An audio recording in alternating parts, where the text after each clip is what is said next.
विद्यार्थ्यांनी काही चुकीचं केलं नाही, त्यांनी माफी मागण्याची गरज नाही, संसदेत येऊन बोलण्याची अमित शहांची हिंमत नाही, राहुल गांधींचा हल्लाबोल। आंदोलक विद्यार्थ्यांनी घेतली राहुल गांधींची भेट, विद्यार्थ्यांनी हिंसाचार केला नाही, जबरदस्तीनं गुंड पाठवून माफी मागायला लावली जाते, असाही घणाघात।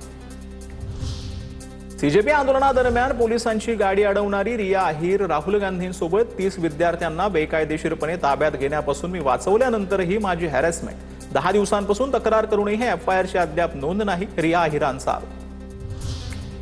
देशाचे गृहमंत्री अमित शहा तोंड लपवतायत कारण ते विद्यार्थ्यांचे गुन्हेगार आहेत। शहांच्या संसदेतील गैरहजेरीवरून राहुल गांधींचा हल्लाबोल। राजकीय पक्ष नव्हे तर प्रेशर ग्रुप म्हणून काम करणार, देशाला सध्या दबाव गटाची गरज, राजकीय पक्ष स्थापनेच्या प्रश्नावर अभिजित दीपकेंची स्पष्ट भूमिका। 13 जणांच्या शिष्टमंडळासह सीजेपीची संभाजीनगरमध्ये 2 दिवसीय बैठक। शिवसेना पक्षाने चिन्हाबाबतची सुप्रीम कोर्टातील आजची सुनावणी संपली, उद्या दुपारी 2 वाजता पुन्हा सुनावणी होणार।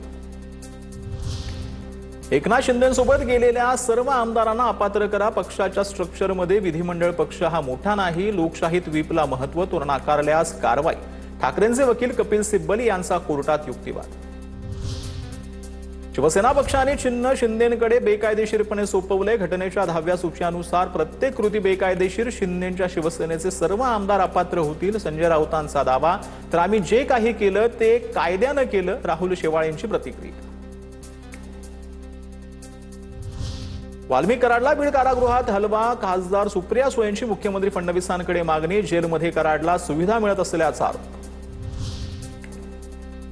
बीड जेलमध्ये वकिलांचं सिम कार्ड वापरून बाहेर दहशत पसरवण्याचा प्रयत्न, धनंजय देशमुखांच्या पत्रातून आरोप, संबंधित अधिकाऱ्यांवर फौजदारी गुन्हे दाखल करण्याची मागणी।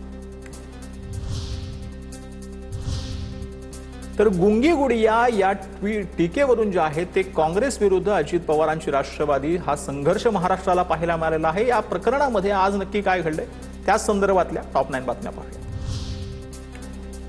ज्याची पत्रकार परिषद त्यानंच बोलावं, बीडमधील पत्रकार परिषदेवरून सुनील तटकरेंनी धनंजय मुंडेंना सुनावलं।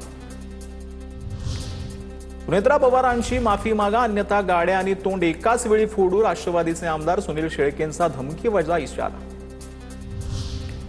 मी पवार राहुल गांधींना पत्र पाठवलं, 24 तास वाट पाहू, 24 तासांनंतर त्यावर ऍक्शन घेतली जाईल, संजय काकडेंचा पृथ्वीराज चव्हाण आणि हर्षवर्धन सकपाळांना इशारा।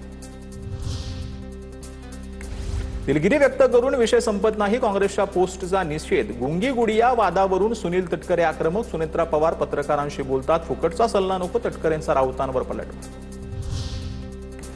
बीडचा कायदा सुव्यवस्थेवरती मौन बाळगल्यानं काँग्रेसची टीका, राजकारणात टीका सहन करता आली पाहिजे, काँग्रेसच्या कार्यालयावर हल्ला करण्यापेक्षा पत्रकारांच्या प्रश्नाला उत्तर द्या, गुंगी गुडियावरून संजय राऊतांचा निशाणा।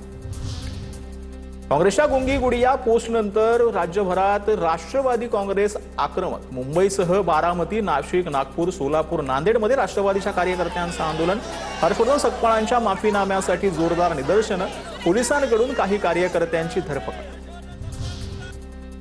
राष्ट्रवादीच्या कार्यकर्त्यांनी हर्षवर्धन सकपाळांच्या तोंडाला काळं फासायला हवं होतं, भाजपचे नेते प्रसाद लाड यांची सकपाळांवर टीका, अशी वक्तव्य केल्यास जशास तसं उत्तर देऊ, प्रसाद लाड यांचा इशारा। हर्षवर्धन सकपाळांच्या बुद्धीची कीव करावी वाटते, गुंगी गुडियावरील ट्विटवरून रुपाली ठोंबरेंची हर्षवर्धन सकपाळांवर टीका। राऊतांसारखं बोलण्यापेक्षा गुंग असलेलं बरं, अमृता फडणवीसांची राऊतांवर टीका। फडणवीस शिंदे असते तर गुंगा गुड्डा असं म्हटलं असतं, संजय राऊतांनी केली होती टीका।